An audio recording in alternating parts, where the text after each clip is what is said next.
Hello दोस्तों, कल के वीडियो में हमने देखा था बैंक मनी एंड बैंकिंग का चैप्टर कंप्लीट कर लिया था।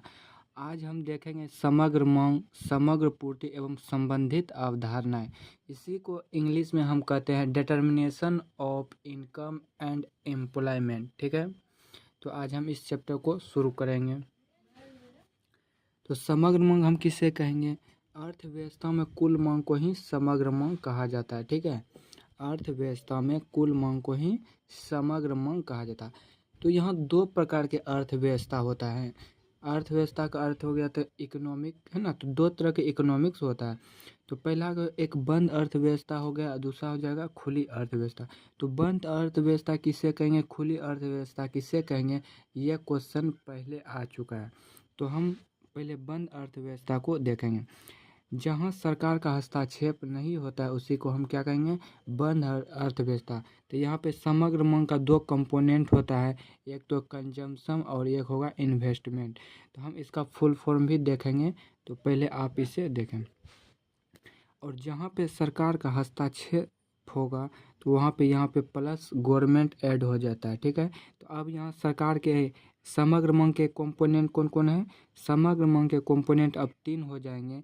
पहला तो होगा कंजम्पशन, दूसरा होगा इन्वेस्टमेंट, तीसरा होगा गवर्नमेंट। ठीक है, और खुली अर्थव्यवस्था में यहाँ पे चार कंपोनेंट होता है समग्र मांग के। पहला होगा कंजम्पशन, दूसरा होगा इन्वेस्टमेंट, तीसरा होगा गवर्नमेंट, और फोर्थ होगा एक्सपोर्ट माइनस इंपोर्ट, अर्थात शुद्ध निर्यात इसे हम कहते हैं। तो इसके हम फुल फॉर्म देख लेते हैं। तो एडी को ही, क्योंकि इन शब्दों का आगे बहुत यूज होगा, तो हम पहले इन शब्दों को देख लेते हैं। और इन शब्दों को आपको ध्यान में रखना है, क्योंकि इन शब्दों का ही उपयोग आगे हम करेंगे। तो एडी को हम कहते हैं समग्र मांग, एग्रीगेटेड डिमांड। सी को कंजम्पशन कहते हैं, जिसे उपभोग कहते हैं। आई को इन्वेस्टमेंट कहेंगे, जिसे हम निवेश भी कहते हैं हिंदी में। जी को गवर्नमेंट कहते हैं, या फिर गवर्नमेंट एक्सपेंडिचर या सरकारी व्यय इसको कह सकते हैं। एक्स को एक्सपोर्ट कर दीजिए या फिर निर्यात, इसी को कहते हैं। एम को इंपोर्ट कीजिए, आयात इसी को कहेंगे। तो इतना आपको समझ में आ गया होगा। अब हम आगे बढ़ते हैं। उपभोग कभी भी शून्य नहीं होगा, क्यों नहीं होगा? क्योंकि जब हमारे पास आय नहीं होता है तब भी हम खर्च करते हैं, और वह खर्च हम पुरानी बचत से करते हैं। मेरा कहने का मतलब है कि देखिए, कंजम्पशन कभी भी शून्य नहीं होगा। क्यों नहीं?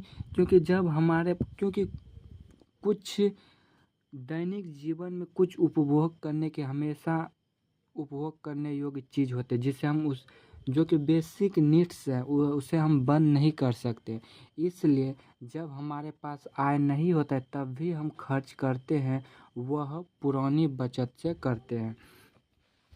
तो पहले आप इसे देखिए।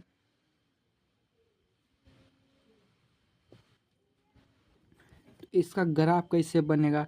तो इसका एडी जो हम दर्शाएंगे हमेशा वाई एक्सिस पे दर्शाएंगे, और जब हम आय या फिर एम्प्लॉयमेंट दिखाएंगे वह एक्स एक्सिस पे होता है। ठीक है, एक्स एक्सिस पे हमेशा होगा।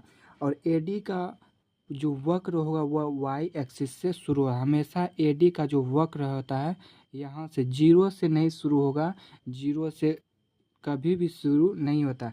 क्यों नहीं होता ये आगे हम देखेंगे।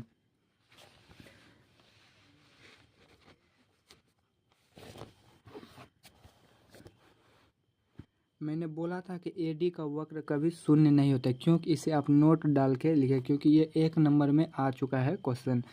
तो इसे आप नोट डाल के लिख सकते हैं कि एडी कभी भी शून्य नहीं होगा, क्योंकि एडी बराबर सी प्लस आई होता है, और सी कभी शून्य नहीं होता, इसलिए एडी भी कभी शून्य नहीं होता। अगर सी शून्य होगा तो इसका मतलब हो गया कंजम्पशन जीरो है। तो वो हमने पहले आगे पढ़ लिए हैं कि कंजम्पशन कभी भी जीरो नहीं होता है। कंजम्पशन का एक फार्मूला होता है, जो कि अब आगे जो न्यूमेरिकल होगा वो बहुत ही इसी पे बेस्ड होगा। तो कंजम्पशन का फार्मूला सी बार प्लस बी वाई। तो यहाँ बी को ही हम कहते हैं एमपीसी, और एमपीसी किसे कहेंगे वो आगे हम समझेंगे। फिलहाल अभी के लिए इसे एमपीसी याद रखें। सी को हम स्वायत्त उपभोग या स्वचालित उपभोग भी कहते हैं, ठीक। और बी को एमपीसी कहते हैं, जिसे सीमांत उपभोग की प्रवृत्ति भी कहते हैं। एमपीसी बराबर फार्मूला जो होता है change in consumption upon change in income होता है। मतलब आय में बदलाव होने से उपभोग में आय बदलाव को एमपीसी अर्थात सीमांत उपभोग की प्रवृत्ति कहा जाता है। देखिए बी यह आय पर निर्भर करता है कि बी एमपीसी का वैल्यू कितना होगा, यह हमेशा किस पे निर्भर करेगा, आय पर निर्भर करेगा। तो आप इसे एक बार देखिए।